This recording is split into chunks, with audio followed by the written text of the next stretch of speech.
The setting could not have been better for the 30 members and Aero Club friends who flew or drove in, sitting under the willow trees next to the Thorpe mill with the sounds of the stream gently making its way into the watermill. But they had to see the farm first before lunch.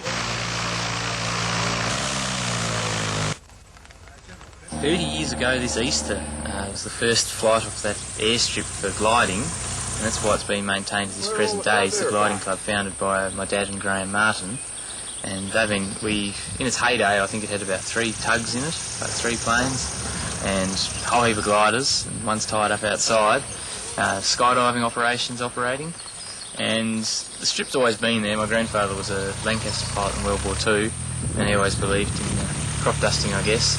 So he did the runway up, and crop dusters operated off it first of all. So there's 2 crop dusting strips on the property.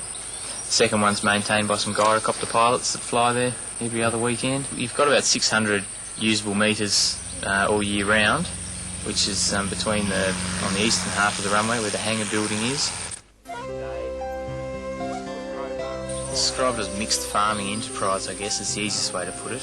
We range from large-scale sheep production, mainly for meat now rather than wool. We have diversified into other industries ranging from strawberry plants through to horseradish, goat cheese, sheep milking, that sort of thing, just trying to make the farm a bit more viable and have different income streams rather than just one income stream.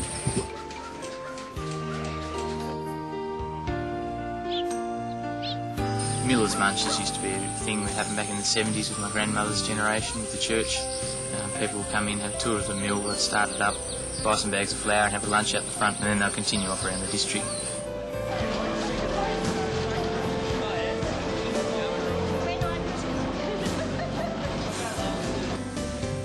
Carpeted outdoor dunny.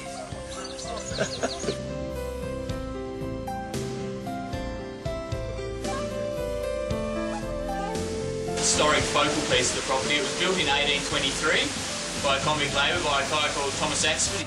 The highlight of the visit is the 183-year-old Thorpe watermill.